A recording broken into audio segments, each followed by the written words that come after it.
नमस्कार astro knowledge Anupama channel मु समस्त दर्शक बंधु को स्वागत करुच्ची।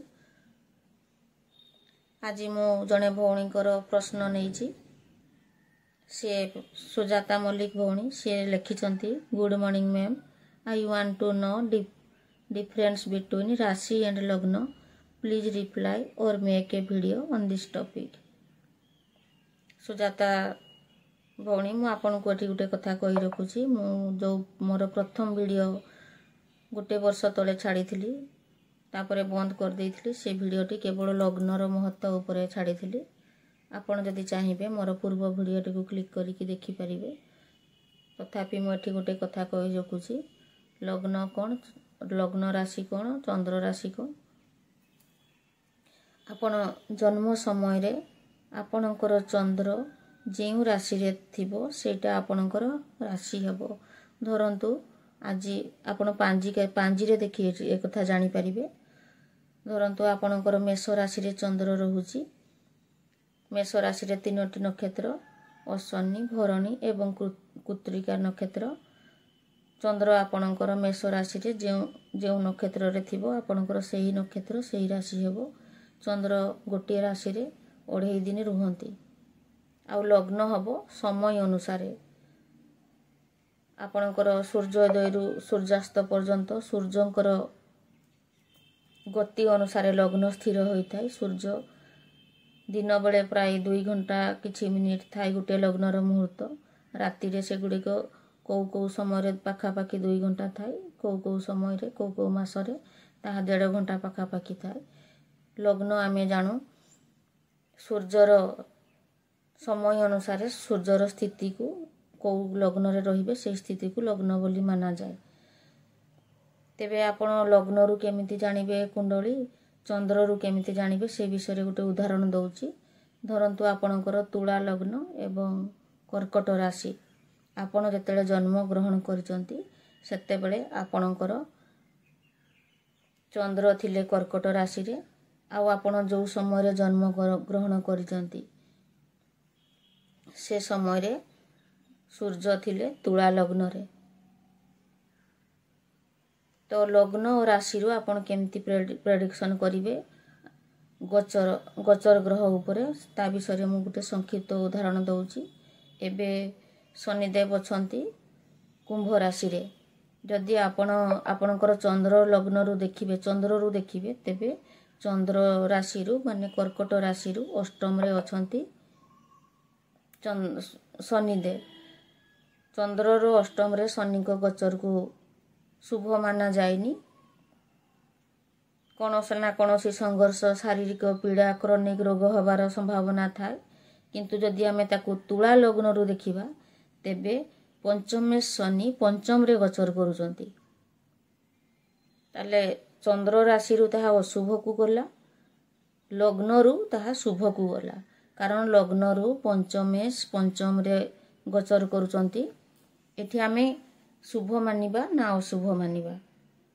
जदि आपनकर जन्म कुंडली रे चंद्र बेसी बळी थांती तेबे बेसी भाग फल चंद्रदेवंकर हबो। जदि लग्न बेसी बळी थाए ताले बेसी भाग फल आपनक उपरे शुभ अशुभ लग्न दबो। आपनकर लग्न रे शुभ फल मिलुची चंद्र राशि रु अशुभ फल मिलुची तेबे आपण मानि कि चलंतु जे आपनकर विशेष अशुभ फल मध्य हबनी किंबा विशेष शुभ फल मध्य हबनी। जदि लग्न रु एवं राशि रु दुईटी जाकरू अशुभ स्थान रे पाप ग्रह गोचर करूथिबे ताहले सेटा बेसी अशुभ फल दबो। जदि दुईटी जाकरू शुभ ग्रह गोचर करूथिबे ताहले दुईटी जाक खूब शुभ फल दबो। एमती करिकी आमे विचार करथाउ। एबे आ गुटे कुंडली मु नउची। से कुंडलीटी पठेइचंती बोधे तांकर गार्डियन पठेइचंती। से पिलाटीर नाम रहुची अमित कुमार। तांकर जन्म समय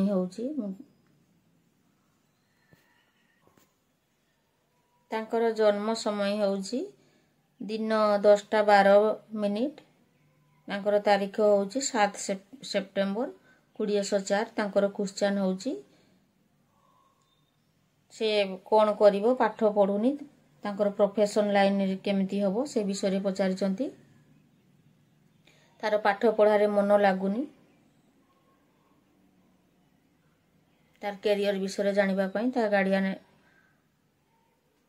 देइचंती। ये मोर प्रथम फ्री कुंडली एनालिसिस कर्म उपरे। एबे आसंतु जानिबा पिलाटीर प्रोफेशन लाइफ उपरे।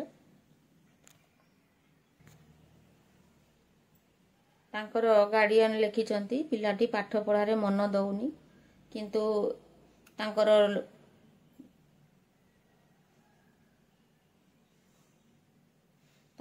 लग्न रहुची तुला लग्न, राशि रहुची तांकर वृष राशि। तुला लग्न रे जन्मित ये पिलाटी। लग्न रे रहिची केतु, सप्तम रे रहिची राहु, अष्टम रे रहिचंती चंद्रदेव, दशम भाव रे शनि एवं शुक्रदेव एका सहित रहिचंती। एकादश स्थान रे बुध, सूर्य, मंगल तीनोटी ग्रह रहिचंती। द्वादश रे गुरु बृहस्पति रहिचंती। पाठ पढ़ारे मन न दबार कारण होउची चतुर्थेश पंचमे शिक्षा कारक शनिदेव। दशम भाव रे सूर्यंकर राशि रे रहिचंती, चंद्रंकर राशि रे रहिचंती। चंद्र हेउचंती चंचल कारक ग्रह, जे कि तांकर उच्च राशि रे वृषभ राशि रे रहिचंती। वृषभ राशि तांकर आपण जदि चंद्रंकर उपासना करंती, चंद्र को शांत करंती, पूर्णमी दिन चंद्रंकर पूजा करंती, आराधना करंती, तेबे आपणकर मानसिक स्थिति शांत रहिबो। शिक्षा जुग तो आपणकर रहिची, आपण मन लगौ नाहंती। अष्टम स्थान रे आपणकर चंद्र रहिची, मानसिक चंचलता देखौची। आपण चंद्रर प्रतिकार करंतु, चंद्रदेव को पूजा करंतु, मानसिक शांति स्थिर रहिबो। शिक्षा निश्चित आपणकर रहिबो। रिसर्च लाइन रे जांतु। आपणकर दशम भाव र मालिक चंद्रदेव अष्टम भाव रे रहिचंती। आपणकर लग्नेश दशम भाव रे रहिचंती। यह तो सूचना करूची आपण निश्चित कर्म करिवे, कर्म रे उन्नति भी करिवे। पंचमे शनि को सहित रहिचंती। एठी आ गुटे जिंस देखंतु, आपणकर जलीय राशि रे रहिचंती शनिदेव, जहाँ को कि आम कर्म कारक मानु। कालपुरुष कुंडलीर दशम भावर स्वामी शनिदेव दशम भाव रे रहिचंती। दशम भाव रे जेतेले शनि रुहंती कर्म रे विलंब करांती। हुए तो पिलाटी विलंब रे कर्म करि पारे, किंतु निश्चित कर्म करिवो। जलीय राशि रे शनिदेव रहुचंती। एठी गोटे गृह परिवर्तन होईची। दशमेश रहिचंती अष्टम रे, अष्टमेश रहिचंती दशम रे। अष्टम भाव को जदि आपण प्रोफेशन बनेइबे ताहले बहुत किछि से आपण को उन्नति को नहीं जीवो। रिसर्च लाइन रे पाठ पढ़ंतु, रासायनिक शास्त्र उपरे पाठ पढ़ंतु, पेट्रोलियम विभाग को जानतु, बीमा विभाग को जानतु। बीमा विभाग रे जदि चाकरी करिया पई चाहुथिबे कि इंश्योरेंस सेक्टर रे कोनोसी सीबीआई आईडी सेक्टर रे जदि जीवा पई चाहुचंती ताहले मध्य जानतु, ताहा खूब भलो रहिबो। क्वेश्चन तांकर रहिची व्यवसाय करिवो कि नाही। व्यवसाय मध्य रहुची, कारण सप्तम भावर स्वामी नवमेश सहित, नवमेश एवं एकादशर स्वामी सूर्य एवं बुध को सहित एकादश भाव रे रहिचंती। जदि आमे जन्मकालीन दशा को विचार करिबा तेबे जन्मकालीन दशा पिलाटीर रहिची। मंगल रे राहु, मंगल एकादश भाव रे रहिचंती, राहु सप्तम भाव रे रहिचंती। तेणु पिलाटी व्यवसाय कले मध्य व्यवसाय रे सफलता हासिल करिवो।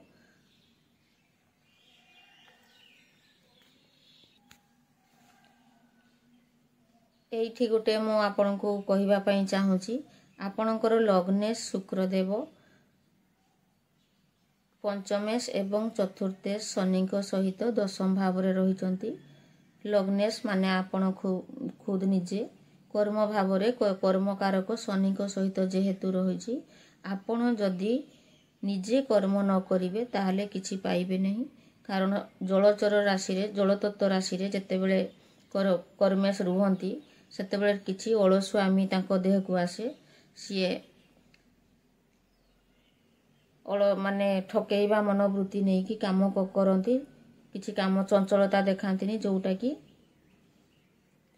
असफलतार कारण हुए। जदि आपण कर्म करिवे ताहले निश्चित ଉପରକୁ ଯିବେ। ଶନି ହେଉଛନ୍ତି ବିଳମ୍ବ କାରକ ଗ୍ରହ। ଯାହା କିଛି ପାଇବେ ଆପଣ ବିଳମ୍ବରେ ପାଇବେ।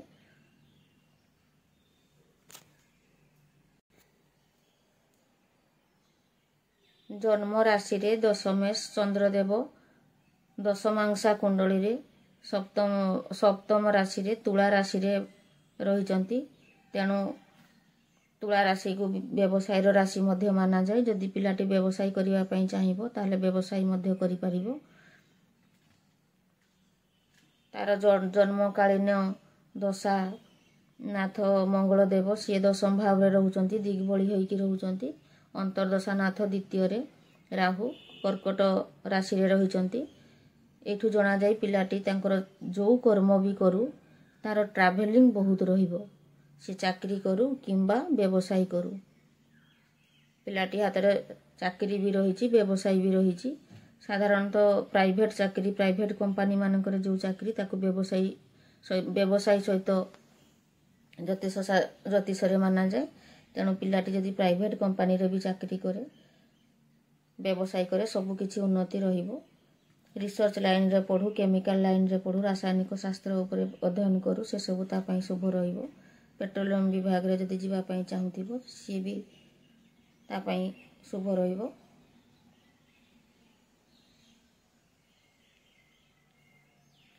ଯଦି ଆପଣମାନଙ୍କୁ ମୋର ସମସ୍ତ ପ୍ରୋଗ୍ରାମଟି ଭଲ ଲାଗିଥିବ ତେବେ ଆପଣମାନେ ମୋ ଚ୍ୟାନେଲଟିକୁ ସବସ୍କ୍ରାଇବ୍ କରିନିଅନ୍ତୁ। ଲାଇକ୍ ଓ ସେୟାର କରିବାକୁ ଭୁଲନ୍ତୁନି। ମୁଁ ଆଜି ପାଇଁ ଏତିକିରେ ରହୁଛି। ଯେଉଁମାନେ କିଛି କ୍ୱେଶ୍ଚନ୍ ପଚାରିବା ପାଇଁ ଚାହୁଁଛନ୍ତି, ପ୍ରଫେସନ୍ ବିଷୟରେ ହେଇଥାଉ କିମ୍ବା ମ୍ୟାରେଜ୍ ଲାଇଫ୍ ଉପରେ ହେଇଥାଉ, ତେବେ ଆପଣମାନେ କମେଣ୍ଟ ବକ୍ସ ମାଧ୍ୟମରେ ମୋତେ ପ୍ରଶ୍ନ ପଚାରିପାରିବେ। ମୋ ସହିତ ଯୋଗାଯୋଗ କରିବା ପାଇଁ ଯେଉଁମାନେ ଚାହୁଁଥିବେ ସେମାନେ ମୋର ଫୋନ୍ ନମ୍ବରରେ କଲ୍ ମଧ୍ୟ କରିପାରିବେ। ଆଜି ପାଇଁ ଏତିକିରେ ରହୁଛି। ନମସ୍କାର, ଧନ୍ୟବାଦ।